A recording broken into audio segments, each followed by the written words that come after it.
Bien, como ya lo habíamos anticipado, tenemos el gratísimo placer de contar hoy en nuestra sesión de entrevista con el licenciado José Manuel Torres, quien es vicepresidente ejecutivo de la Asociación Dominicana de Zona Franca de Exportación, ADOZONA, una de las principales instituciones del sector privado dominicano. Muy buenas noches, gracias por aceptar nuestra invitación. Buenas noches, muchas gracias, Miguel. Bueno, ¿cuál es la situación actual de la zona franca en este momento? Mira, durante el 2017, por octavo año consecutivo, las principales variables de zona franca crecieron. O sea, a nivel de empleo, estamos en 166.000 empleos directos, 650 empresas, 72 parques industriales y exportaciones por 5.690 millones de dólares, que representa el 56%. ¿Cuántos millones de exportaciones? 5.690 millones de dólares. Eso representa el 56% de las exportaciones totales. Si tú quitas las mineras, ese porcentaje aumentaría en alrededor de un 73%. Pero, ¿qué posibilidades tiene de expansión la zona franca? ¿Llegaron ya a su techo o no? Mira, como siempre digo, es verdad que tenemos 8 años creciendo de manera consecutiva. Un crecimiento moderado, vamos a hablar, un 4.5, un 5%, un 5.5% anual. Lo cual, como me recordó un economista mexicano, sí, ustedes están creciendo, pero ustedes están creciendo igual que el comercio mundial. O sea que es un crecimiento, pero que realmente vamos a decir que es un crecimiento natural. Bueno, pero no hay un rezago ahí, ¿no? No. Lógicamente, todo sector que crece es muy positivo. Lo que te quiero decir es que nosotros no estamos conformes con esos crecimientos. Nosotros entendemos que la potencialidad que tiene el sector es para que nosotros estemos creciendo a doble dígitos anualmente. ¿Por qué? Porque la República Dominicana ya es un país maduro. Tiene una estabilidad económica, política notable, sobre todo comparado con los demás países de la región. Tenemos una infraestructura muy sólida de puertos y aeropuertos de calidad mundial. Tenemos acceso a los principales mercados del mundo a través de los tratados de libre comercio, tanto de Estados Unidos como la Unión Europea, y tenemos un régimen de zona franca muy atractivo para hacer negocio. ¿Qué falta? Bueno, que la gente se entere, que el mundo se entere. Entonces siempre decimos, la promoción turística... Pero ¿cómo que el mundo se entere? No bueno, como el mundo se ha enterado que aquí hay playas muy bellas, ¿verdad?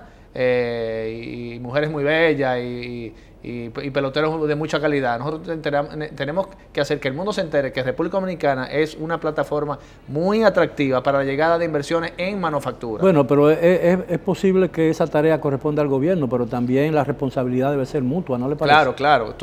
Y nosotros como sector privado vivimos haciendo los esfuerzos, pero a veces de una manera individual, porque cada parque de zona franca busca inversiones para que se establezcan en su parque, y nosotros como ADOZONA también tenemos iniciativas sectoriales, pero lógicamente falta el Consejo de Zona Franca, que es la institución hermana en el gobierno, también hace sus esfuerzos, pero tenemos que hacer una campaña fuerte de promoción internacional, una campaña país fuerte. ¿Cuáles son los destinos principales de las exportaciones de zona franca? Estados Unidos, supongo. Sí, sobre todo Estados Unidos, y la Unión Europea está creciendo, y ya también los mercados asiáticos están creciendo porque esa demanda está aumentando, y sobre todo porque ya la producción en zona franca es cada vez más vertical y más sofisticada. Entonces ya cada vez más el producto es más dominicano y es más acabado. Entonces ya podemos exportar directamente desde aquí al consumidor final. Por ejemplo, dispositivos médicos, que es el principal renglón de exportación. Cuando usted dice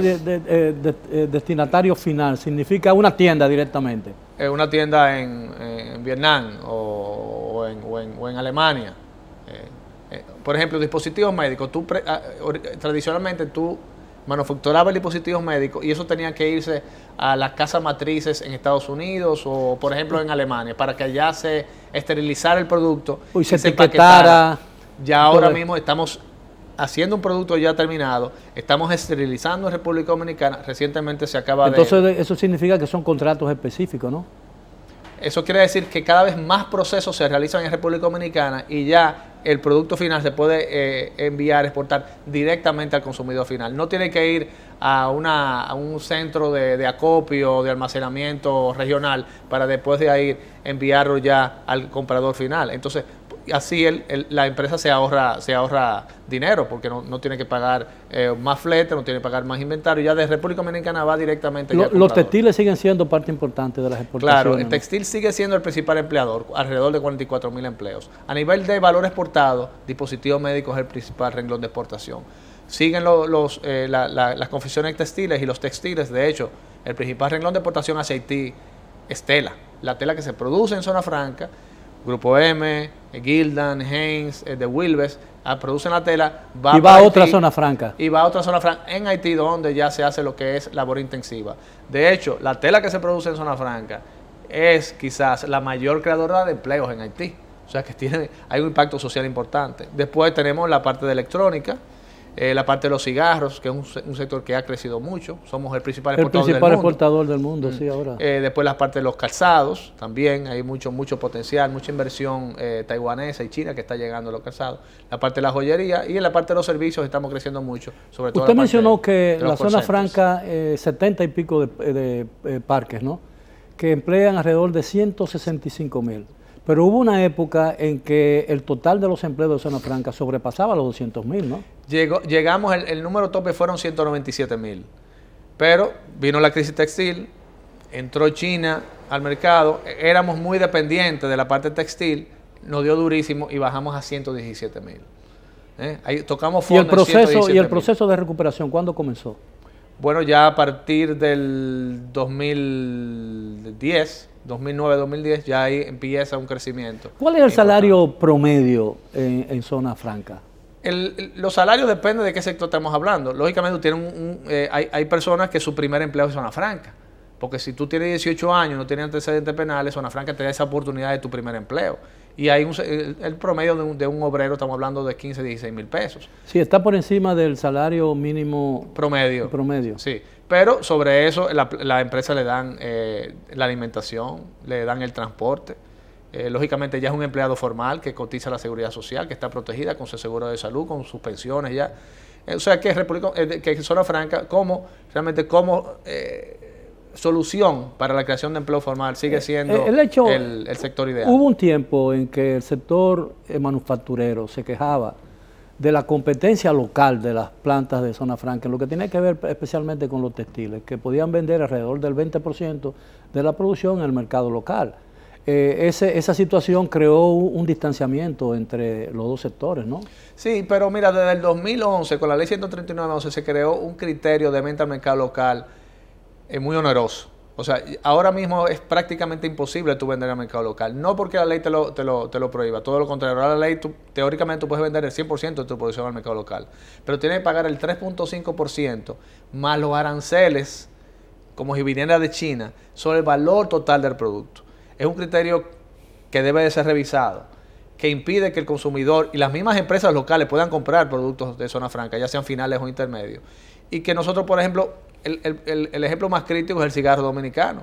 Somos principales por todo el mundo, es una marca país, el cigarro dominicano es de los mejores del mundo, yo soy fumador y el cigarro dominicano para mí es el mejor del mundo, pero tú no puedes comprar localmente, porque si tú lo quieres comprar, si el cigarro vale 100 pesos, tú tienes que pagar 3.5% más el 20% del arancel sobre los 100 pesos, tienes que pagar los 100. Más el ITEVI también. Lógicamente más el ITEVI, tienes que pagar 23.5% solamente de impuestos, más el ITEVI, más el selectivo al consumo se aplica.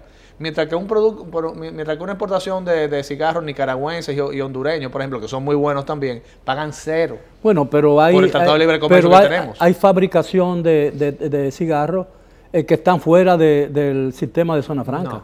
No. Si las hay, son un poquito más artesanales, quizás informales, pero el 100% de la producción de cigarros premium, que son los exportados, se produce en Zona Franca y es exportado.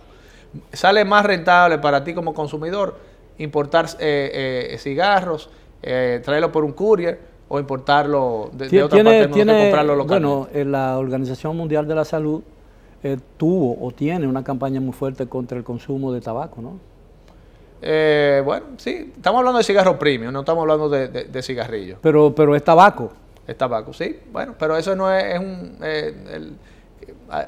las bebidas también a veces se consideran que no son muy saludables y nosotros somos un gran productor de ron, son nuestros productos marca país y tenemos que defenderlos. Pero en la última cena se bebió, pero no se fumó.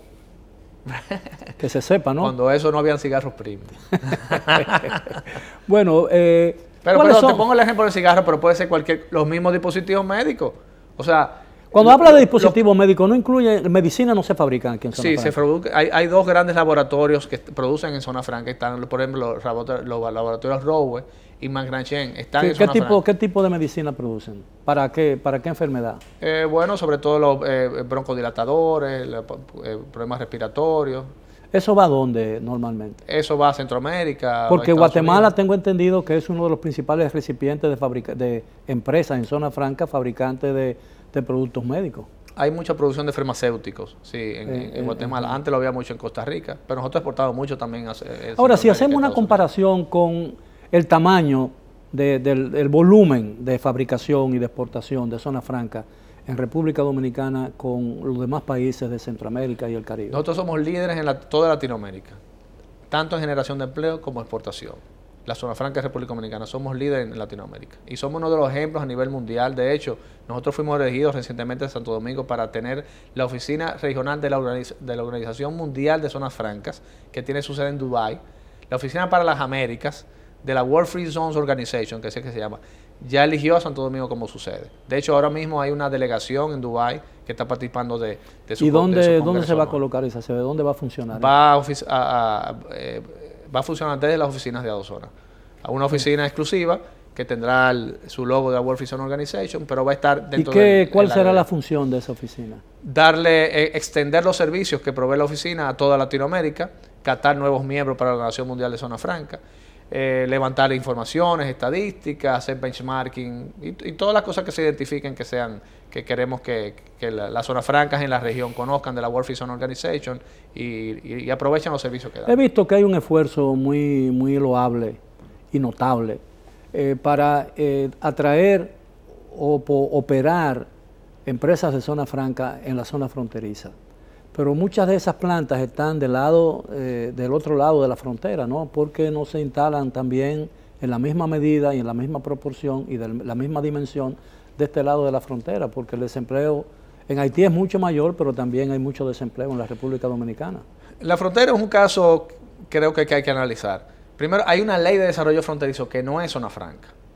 Donde está, por ejemplo, Codevi, sí ellos operan más un régimen de zona franca, pero toda la demás parte de la frontera, ahí no hay... Pero Codevi está del otro lado de... Está del otro lado, pero se proveen servicios de este lado. De este lado. Codevi tiene un régimen único en el cual parte de las operaciones se realizan de este lado, se generan empleo de este lado, se utilizan inclusive aduanas de la Dominicana, puertos dominicanos, y la parte intensiva de labor se hace del otro lado. Oye, una pregunta que inquieta a mucha gente y que está en labios de gente con la que yo converso periódicamente. Los conflictos y las diferencias que han surgido en los últimos meses, en los últimos 2 años, entre los dos países, Haití y la República Dominicana, ¿no han afectado la estabilidad de las inversiones dominicanas del otro lado de la frontera? Bueno, realmente inversión dominicana, aparte de Codevi, no conozco otra. Sí ha afectado a veces operaciones que multinacionales que operan aquí tienen en Haití. Esa inestabilidad sí la ha afectado. Hay que reconocer que cada vez que, por ejemplo, se cierra la frontera, que comienzan a poner impuestos a productos dominicanos, ellos respetan mucho lo que es la parte de los insumos para sus empresas de zonas francas. O sea, la parte de la tela nunca ha sido afectada. El comercio de la tela nunca ha sido afectada. Todas las plantas en Codevi son textiles, ¿no? Hasta ahora sí. ¿Cuántas plantas son realmente ahí? No tengo el dato de cuántas. ¿Todos son capital dominicano o son capital de otro país? Tienen empresas multinacionales también que están operando en el parque. Bueno, pero de todas maneras Codevi es la mayor inversión dominicana fuera del territorio nacional, ¿no? Definitivamente. La mayor inversión dominicana en Haití, definitivamente. ¿Cuántos dominicanos trabajan en Codevi? Codevi debe estar en alrededor de 7,000 empleados. ¿Y cuántos son dominicanos? En el lado dominicano debe haber ahora mismo como 1,500. El resto son haitianos, ¿no? Pero laboran en su país. Ok, pero ¿y entonces los dominicanos que forman parte de Codevi laboran del otro lado? Originalmente siempre la parte gerencial y la parte de los supervisores originalmente fueron dominicanos. Pero el haitiano ha probado ser muy productivo y muy trabajador. Y cada vez más pues esos puestos... Yo no me refiero, por ejemplo, a la planta principal de Codevi en Santiago.